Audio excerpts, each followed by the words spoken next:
Municipal కౌంటింగ్కు సర్వం సిద్ధం. జిల్లా కలెక్టర్ బి చంద్రశేఖర్.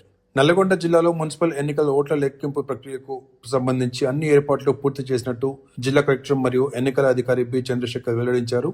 గురువారం ఆయన నల్గొండలోని ఆర్జాలబాయి వేర్ హౌసింగ్ కార్పొరేషన్ మరియు శ్రీ రామానంద తీర్థ ఇన్స్టిట్యూట్ సమీపంలోని కౌంటింగ్ కేంద్రాలను క్షేత్రస్థాయిలో పరిశీలించి సంతృప్తి వ్యక్తం చేశారు.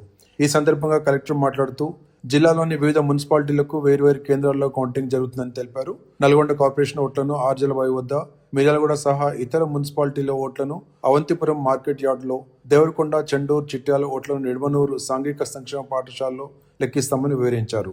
ప్రతి వార్డుకు ఒక టేబుల్ చొప్పున ఏర్పాటు చేశామని, ఇప్పటికే సిబ్బందికి పూర్తి స్థాయిలో శిక్షణ ఇచ్చామని అన్నారు.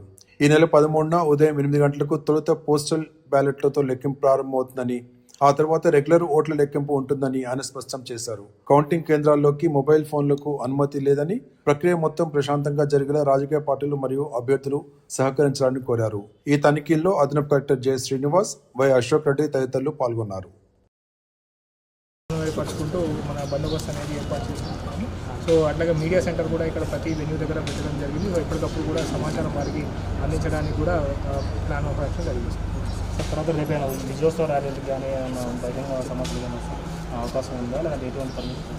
సో విజయోత్సవ ర్యాలీ అంటే మోడల్ కోడ్ ఇంకా మనకు అనుమతి ఫోర్స్లో ఉంది, మీ అందరికీ చేస్తారు. సో మోడల్ కోడ్ అనేది ఫోర్స్లో ఉన్నప్పుడు ఈ ర్యాలీస్ అనేది కూడా మనకు చాలా చేయడానికి అనేది అనుమతి లేదు.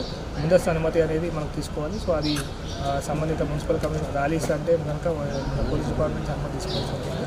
సో ఒకటే నా విజ్ఞప్తి, కౌంటింగ్ ఏజెంట్ కానీ ఇది ఉన్నప్పుడు గెలిచిన తర్వాత మనకు ఆ ఉత్సాహం అనేది ఉంటుంది.